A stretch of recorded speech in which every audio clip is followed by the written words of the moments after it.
All right, everybody, welcome back to another episode of the Birds Backfield podcast. Um, I, Philly Eagles only, am with Eagles Edits 215 or Nick. I go by Alex. So the Eagles lose 42 to 30 yesterday at Lincoln Financial Field to Patrick Mahomes, Andy Reid, and the Kansas City Chiefs. Mahomes had 5 touchdowns. Tyreek Hill destroyed us all game long, and we're going to dive into this. So, how do you feel about the game yesterday? Just your general thoughts. To be honest, I was actually kind of surprised it wasn't more of a blowout than it was. To be completely honest with you, I thought that game was going to go really, really bad. And I guess defensively it did, but offensively, they kind of hung with them. Like that game, it felt like more of a blowout than the scoreboard showed. It didn't feel like the Eagles really ever had a shot at winning that game. But then you looked at the scoreboard and there was points where they were down 6, down 10. Like they were in that game the entire time. So from that point of view, I guess there's kind of something good to take away from it. It's somewhat of a moral victory. Um, Mahomes was electric. Like he was just amazing that game. He was absolutely electric. It was kind of funny because I felt like Casey's offense never really clicked on all cylinders that game, and they still managed to put up 40 on us. So like it just goes to show how damn good they are on offense. With Reed, leading them, getting his 100th win here with the Chiefs here in Philly. So overall, I mean, it was kind of a moral victory, and that's really the biggest thing I would say from it was that it was closer than I thought it would have been. Yeah, I totally agree. With that, I had the Eagles getting blown out in this game. If I'm being completely honest, I Yeah, projected us to lose 34-7. So I'm all that. impressed by the way this game turned out.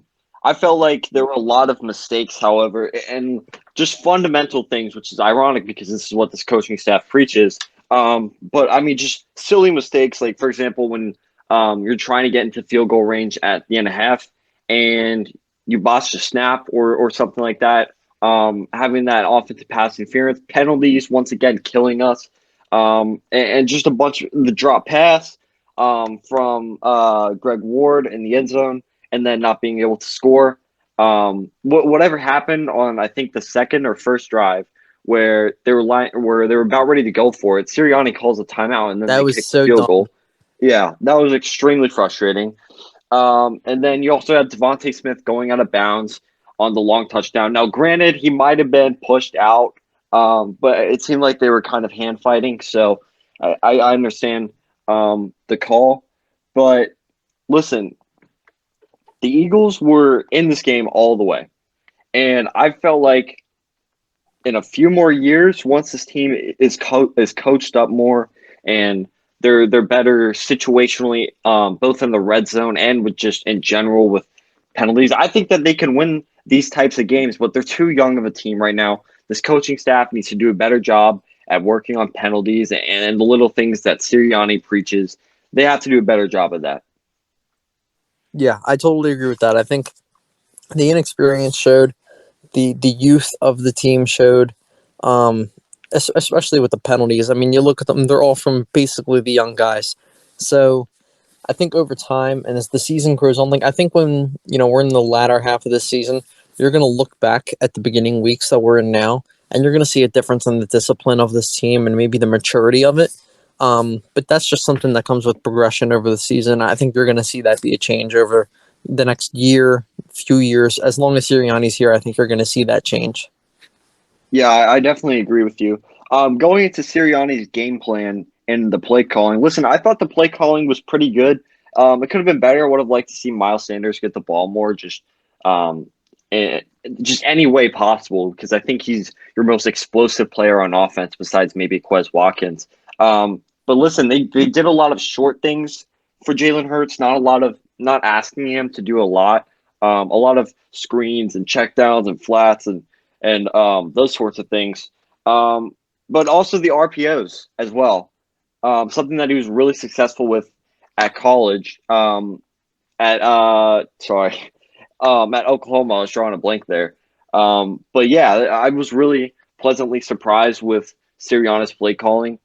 Granted, the last few weeks weren't the best, so Hmm. I think that he definitely improved this week, and it looked a lot more like the Atlanta game plan week one, rather than the past 2 weeks versus San Francisco and Dallas. Yeah, I totally agree, and that's why I put him as a stock up on my recent post. The week 4 stock market of the Eagles, I put him as my stock up. For at least for the coaches, I put him as a stock up. I just thought he called a really good game. At least compared to Dallas, it was definitely a step forward. I mean, he only I think called maybe like 12 runs to the running backs, but the running game wasn't totally efficient with Miles, so I can see why you don't stick with it if it's not working. I think he was like 7 for 13 on rushes, so he wasn't that great. But I mean, like you said, the creativity, the RPOs, he was scheming guys open. Like Ertz was wide open, he just got missed. Ward was open, it was just a miss. The pick play, if JJ actually does his job and doesn't draw that flag, it's a touchdown. The Smith play, whether that's actually a touchdown or not, I don't know. But I mean, the play was there. So I mean, like I think Sirianni did a pretty good job of scheming this game and getting plays open. It's just, I guess, execution at the end of the day. If we can improve that, then the plays are there. Yeah, I definitely see what you're saying. All right, everybody. Sorry for the interruption. We're back now. So going into the defense, Jonathan Gannon, in my opinion, was really bad this game. I don't know what the soft zone coverage is, but it's not working. Tyreek Hill had an absolute field day. Whatever game plan they had for Tyreek Hill was a complete and utter disaster. If you're just looking at, I think he had like 5 catches, only 5 catches for 3 touchdowns and 186 yards, somewhere around there. So it's just incredibly, incredibly frustrating. Bomb after bomb after bomb. Well, not really bomb after bomb, but just long play after long play after long play. He had that one catch down the sideline. He had the catch where he like broke two or like missed 2 tackles, not missed, but like juked out 2 tackles on the opening possession for Kansas City. He also had the insult to injury touchdown with Anthony Harris in man coverage for some reason. I don't know what the thought process is there, but that happened. So it's just frustrating with this defensive coordinator. Now, I think he deserves more time, but whatever scheme he's running, it's just clearly not working. No, I totally agree, and I think it's that soft zone. It's shades of Jim Schwartz when he was here. That kind of prevent style defense where you got to keep everything in front of you. I think going against Kansas City, it makes sense.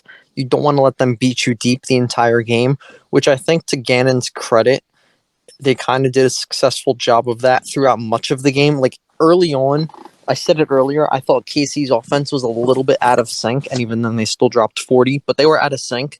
They weren't really hitting anything deep, and I think it's because of the style of defense we were running.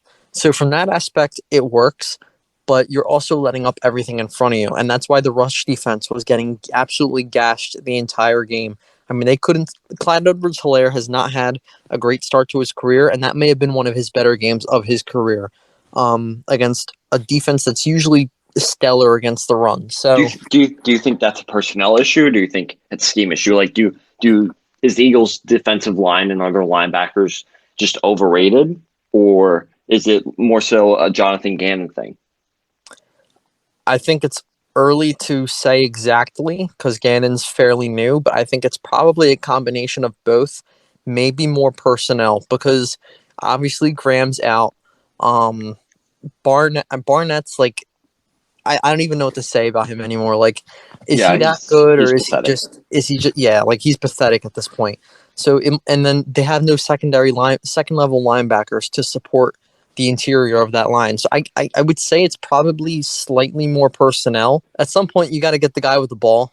Like, at some point, it doesn't fall on the D coordinator, but I think it's probably a combination of both as far as the rush defense. But back to the main point of the defense in general. Um, yeah, I thought they kept everything in front of them, and credit to them, they totally took Kelsey out of this game. Like he was a non-factor, which is weird because they did it to Pitts, Kittle, Kelsey, but then they let Dalton Schultz just gas them. So if you're playing tight end in fantasy, don't play him against the Eagles. But I mean, the defense, I think it's going to improve. I think it's more so they got to really learn their coordinator scheme. But I mean, it can only. I don't think it's going to get any worse than where they're at now. Yeah, I see what you're saying.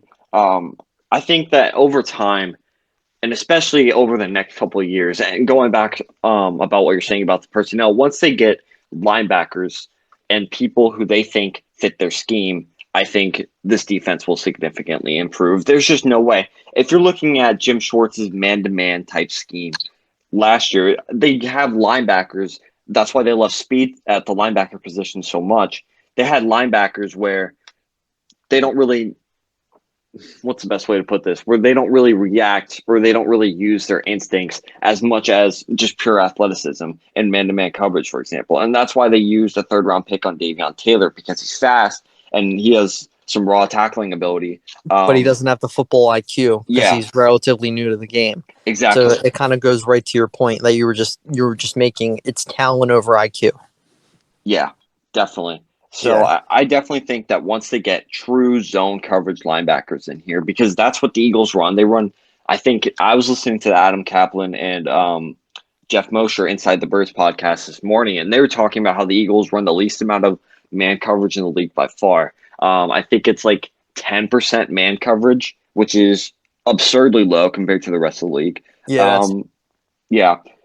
So I feel like once you get true zone coverage linebackers in here and not guys who are just tackling demons like TJ Edwards and Alex Singleton, mm-hmm. that that the defense will significantly improve. Because as you're saying earlier, this run defense is just getting gashed, dude. And I don't know if it's like more so a defensive line issue or a linebacking issue, Yeah, but and the problem is that you're putting an immense amount of pressure on your line to stop them at the first level every time, and you just can't do that.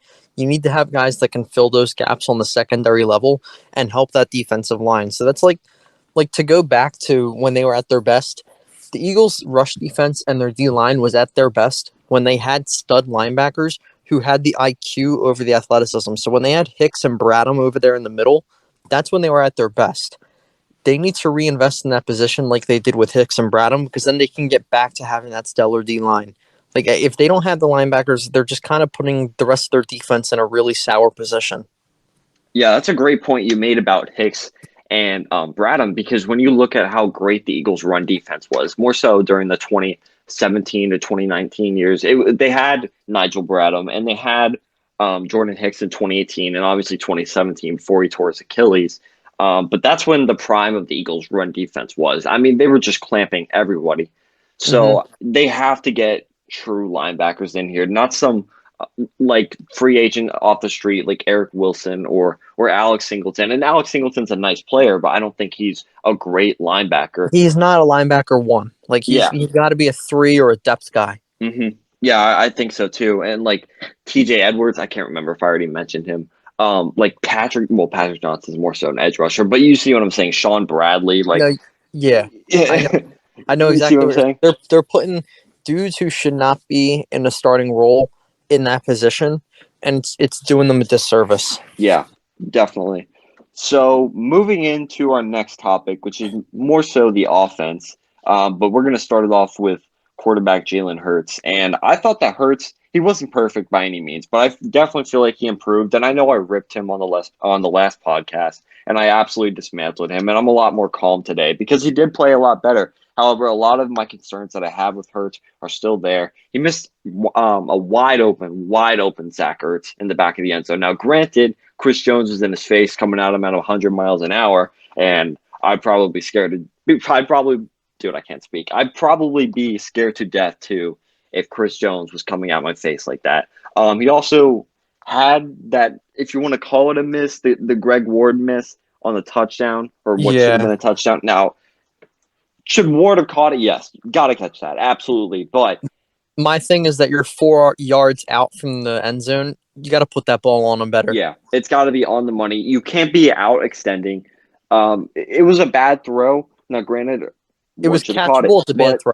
yeah, both things can be true. It was also a bad throw, and also bad on Ward for not going and catching the ball. Yeah, But that's not to say Hurt. Oh, one more negative about Hurts. DeAndre Baker should have had that interception. yeah. That was a 2020 Carson Wentz play. Yeah, 100%. Perfect way to throw it or to put it. Now, getting into the positives about Hurts, I thought that he was very good this game. Well, I don't know about very good. Very good for his standards, where I have or where my expectations are for him. He made a lot of great throws. Well, not a lot of. not a lot of great throws, but he did what he was asked to do. I think that's the best way to put it. I agree. He had that amazing throw on 4th and 3 when Sirianni went for it, and I think they were in the red zone at that time, and he was getting rushed in his face, backing up, and just delivered a really nice pass over Chris Jones's head to Kenneth Gainwell. I don't even know how he saw Kenneth Gainwell, to be completely honest with you, but that was a money throw. He also had the money throw to Dallas Goedert. That was just beautiful. I mean, Goddard didn't even have to slow down any or at all or speed up or anything. That was just a beautiful money throw. But yeah, I thought that he was pretty good. He also had the throw to Devontae Smith, which while it was incomplete because Smith went out of bounds, that was a beautiful rainbow pass to Devontae Smith. And he just looked really comfortable out there today. Now, granted, that might be a result of the Chiefs defense being bad, but I thought that he was pretty good. And I'm pleased with Jalen Hurts' performance. Granted, I just ripped him last week, but yeah. Yeah, I'm kind of in the same boat. I don't think he was bad. I don't think he was great. I think he was somewhere in the middle. I think he made the throws he needed to make for the most part. He obviously missed the Ertz touchdown. Again, that Ward one, I think 4 yards out, you got to hit that, but it was definitely catchable. I just don't think you can make your receiver work for it that hard when you're that close. Um, but aside from them, like I think he made the requisite throws he needed to make. Aside from that dropped interception, there was nothing really that I, like he just wasn't like it was clearly a step up from Dallas. Like there's no doubt about that. Um, Nothing really made me any more convinced that he's the franchise QB, but I don't think he really hurt his case either. Like I don't think he kind of continued on that path he was going in Dallas where it was like, okay, this dude's not it. So I think he's somewhere in the middle of bad and good or bad and great in that game. Obviously the jury is still out on him, but I thought he played a solid game. I think that's probably the best way to put it was that he was solid. He made the throws. He didn't make any huge F ups. It's just from this point, you just kind of got to build on it, and the jury is still out. We got to see what we have in him. Let me ask you this. Jalen Hurts plays like he did versus the 49ers and like he played yesterday. Is he the franchise quarterback, yes or no? For me, no. For Howie, probably, because franchise QB, I don't. I just don't think this like from what I saw against the Chiefs and the Niners, I don't think the ceiling is that high. So like I don't know if I want that to be my franchise QB. Now it doesn't look like the floor is that low if he plays like he does in those games. But like how like is the ceiling that high if he plays like that? Because like I want if I'm committing to a guy as my franchise QB, I want the ceiling to be as high as it can be. Like that was the thing with Wentz. Like even if he had his lows, his ceiling was elite. And I don't know if Hurts has that ceiling, even if he plays like he did against Kansas City. So for me, I don't think I would call him a franchise QB if he plays like that consistent. Yeah, yeah. For me personally, I've been out on him as a franchise quarterback ever Yeah, since that Dallas week. I still am, and me I'll too. stay consistent with this. I said that no matter how he plays the rest of the season, unless he's unreal and insane, I don't want him being the franchise quarterback. And for the same reasons that you just mentioned, it's issues with his natural talent, his arm strength, his um, just natural talent issues, things that you can't teach and get out of him. I feel like are big concerns for him. And that's why, unless he's absolutely amazing, like an MVP candidate or something ridiculous like that, I don't want him being the franchise QB going forward because I don't know what his ceiling is. And I don't think it's ridiculously high. And that's what I love in a quarterback somebody who's oozing out with potential. That's somebody I want. And there are guys in this draft who I think are like that. Guys like Malik Willis, Matt Corral, obviously Deshaun Watson is available. If Russell Wilson happens to request a trade this offseason, like he was close to last I think that's the offseason, one. I think um, I think Wilson is the one that if he's on the you block, I think think Russell that Wilson wants out this offseason? I don't know if he does. I don't. I think it's early to tell because I obviously last offseason I think he did, and they kind of settled it. But if he's on the block, I think Howie goes for him over Watson. Why's that? I think that's his guy. I think that's Is the it dude he always wanted, and I think if he has the opportunity to get him for cheaper than he could get Watson, I think he does it. so? Is that more Look, so of a um, like I don't know, an ego thing where obviously Howie wanted Russell Wilson in 2013, and there were as a prospect, Russell Wilson was really, really good. It was just the issues with the size. And I think Yeah, if Russell Wilson, obviously, like let's say we don't even know that his career happened, and he enters into this draft, I think there's a chance he goes number three over or number one overall because Kyler Murray, when he similar pro comp to Russell Wilson, especially with the height, he went number one overall. And I feel like I know I'm going off on a tangent right now. This is some stupid rant. But I feel like Russell Wilson would go number one overall. So regardless of that super rant, yes, I could see the Eagles making one of those moves this yeah. offseason. Now let me ask you this: I'm gonna it kind of piggyback off your question of how he played against the Niners and Kansas City. If he plays like that the rest of the year, would you rather? And then what do you think they do?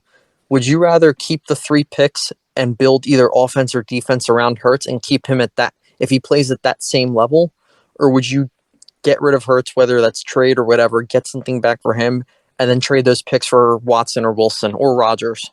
So I probably wouldn't draft a quarterback, but if Deshaun Watson or Russell Wilson become available, and I don't want Aaron Rodgers just because he's 30 something years old. Fair. Yeah, But yeah, if one of those two quarterbacks come available, I want them.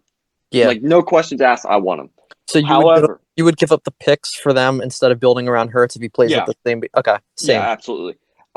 So now, however, if those quarterbacks don't come available and Hurts plays like he did versus the Niners and yesterday versus Kansas City, yeah, I'd be totally fine with just keeping him for another year, seeing if he can develop. I think Jalen Hurts' absolute ceiling is probably 2020 Kyler Murray, which you would obviously take. Yeah, Or what's another good example? Maybe like Dak Prescott, like a like poor man's like Dak that Prescott. 2018-ish Dak Prescott I'd when say he more was on so the field. 2019-ish because I didn't think he was that good in 2018. Neither did I. So yeah, I would say 2019 is. I think that's a fair one. Yeah. So sort of like that fringe top 10 area is probably where I think Hurts' ceiling is. And let's see if he can get to that in next year. But if Russell Wilson or Deshaun Watson come available, then yes, I would want them. However, I don't think Hurts was bad enough for us to draft a quarterback if he plays the way he did week 2 and week 4 for the rest of the season. Now, is that probably going to happen? Is he probably going to play like that the rest of the season? I don't know, but I'm just spitballing here. Yeah, and that's my biggest fear right now is that he plays kind of at the same level the entire year to where we're unsure if like this is the dude or not. Like you were saying it all off season, like the worst case scenario is that this dude is mediocre and he's not either terrible or amazing.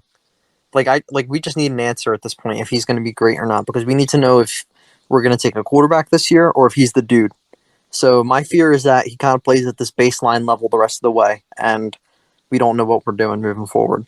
Yeah, I think that's what's the most scary thing too is I don't know what the heck is going to happen, dude. And while Hurts, if he is decent, and you draft a quarterback, you obviously have to trade Hurts because you can't coexist. Yeah, you can't. Hurts, yeah, Can't do you this. just can't do it. And maybe this is an overreaction from us because it's only week 4 and we have 13 weeks left in the season. Mhm. So like there's plenty of time to find out the answer. But it is just worrisome not knowing a year from now who's going to be your guy.